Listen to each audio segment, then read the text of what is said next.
Have you ever found yourself doing something and a part of you is already thinking, why am I doing this? I don't even want to be doing this.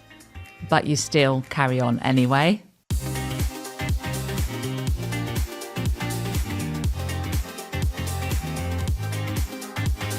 This is something I know really well. When I'm dysregulated, when I'm emotionally activated, or when something feels urgent or interesting, I get carried away. And I want to say this clearly, this is not a personal failure. This is a very normal ADHD pattern. We get pulled by ideas, we feel urgency, and emotion amplifies importance. And once we're in something, it can be really hard to step back out again. There's something very specific that happens in these moments. It doesn't feel like a decision. It feels like momentum, like something has already started moving and you're inside it. Even if a small part of you is aware, even if a small part of you is saying, this probably isn't what I want to be doing right now, that voice can feel quiet and distant. And the thing that's pulling you feels loud, convincing, and important. It sounds like, this will only take a minute. This is actually useful. I need to do this before I forget. And in that moment, it doesn't feel like you're making a bad decision. It feels like you're responding to something real. And then 10 minutes becomes 30 minutes, 30 minutes becomes an hour, and suddenly you're somewhere you didn't intend to be. And then often there's that moment of, how did that just happen? And also, I knew this might happen. And this is where it can feel really disorientating, because earlier in the day you did know, you were clear, you could see what mattered. You might have said to yourself, these deadlines are important today. I don't want to get distracted. I'm going to stay with this. And that clarity felt solid, not vague or uncertain. And then later you're somewhere completely different and you think, what happened? How did I forget something that felt so clear? And this is often where self-blame comes in. This is my fault. I should be able to manage this. Why can't I trust myself? And that can go deeper than we realise, because it's not just about the task anymore. It becomes, is there something wrong with me? Hello, I am just going to pop in here and let you know about my group coaching program, which is called The Academy. The Academy is an inspiring and supportive space where I coach like-minded ADHDers. We explore everything about living with ADHD, and you will receive personal coaching and support directly from me. I've been through the challenges of ADHD myself, and I love sharing the lessons that I've learned to help make your life easier. So I'd love for you to come and join our amazing ADHD community and learn and grow together. There's a link down below to join, and I hope to see you soon. And there are real reasons that this happens. With ADHD, the brain is much more driven by interest, urgency, and emotion than by long-term intention. So when something feels interesting, new, or emotionally engaging, your brain gives it a kind of priority signal, almost like, this matters, pay attention to this now. And this is also where hyperfocus comes in. When something is giving you dopamine, your brain doesn't just focus on it, it locks in. And when you're in that state, you're not just focused, you're stimulated, and your brain wants to stay there. It keeps seeking more and more of that stimulation. At the same time, the part of your brain that helps you pause and evaluate isn't always as available. So it's not just one thing, it's multiple things happening at once. There's emotional intensity, so it doesn't just feel interesting, it feels important. There's impulsivity, so when the thought comes in, there isn't always a pause, you just follow it. There's time blindness. Time passes without you fully registering it. Do you relate? There's the contrast between interest and boredom, where the thing you planned feels flat and the thing you found feels alive. And there's reduced self-awareness in the moment. So sometimes you don't even realise you've gone off track until you're already deep into it.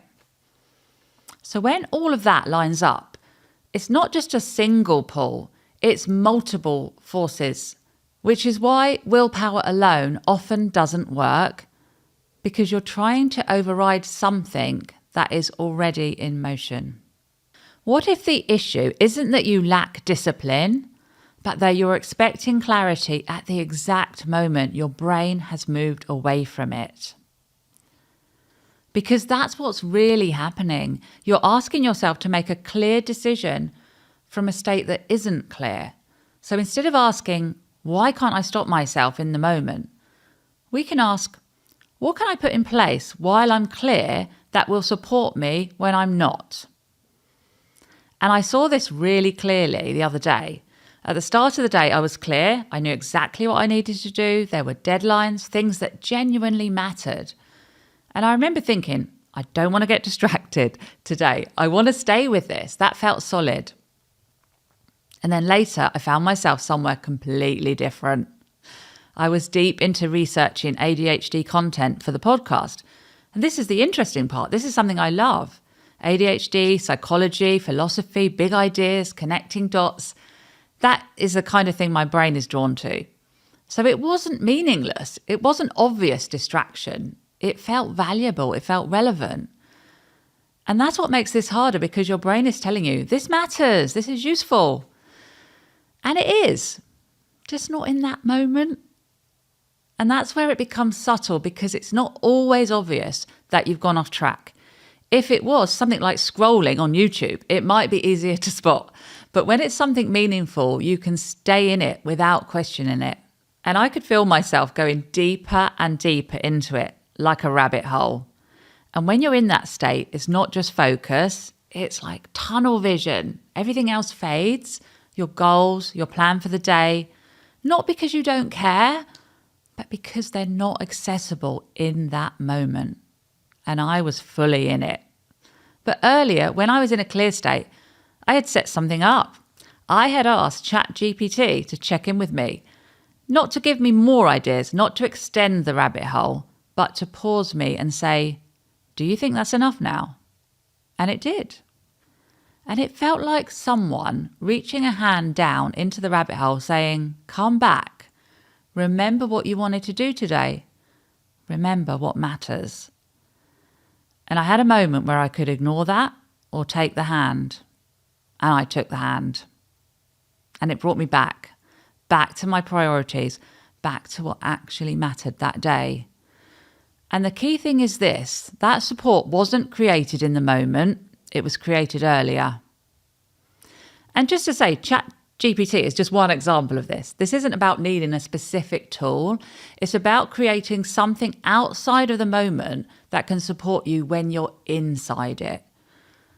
That might look like writing something down for yourself, setting a reminder, or creating a stopping point, or asking someone else to check in with you, like body doubling. It's not about control, it's about support. It's a big difference. Because in that moment, you're not always going to have access to that version of you that sees clearly. So you let the version of you put something in place ahead of time. This is where the story of Odysseus comes in from Greek mythology. He was travelling home after the Trojan War and he knew he would be passing the Sirens. Their song was so compelling that anyone who heard it would lose all sense of judgment, steer towards it and crash. And Odysseus knew this. He knew that if he heard them, he wouldn't be able to trust himself. Not because he was weak, but because of what that moment would do to his mind. So he made a decision in advance. He had his crew tie him to the mast of the ship and told them not to untie him, no matter what he said. And when they passed the Sirens, he was completely pulled in. He begged them to let him go, but they didn't, because they were following the decision he had made when he was clear. And eventually they passed the Sirens and the moment passed. Now, we're not literally tying ourselves to a mast, even though sometimes it can feel like that's what it would take. But the principle is the same. There are moments where we won't think clearly. So the question becomes, what can support me in those moments? This isn't a lack of discipline. It's not a personal failure. It's understanding that you won't always have access to the same level of clarity. So instead of asking, why can't I just stop myself?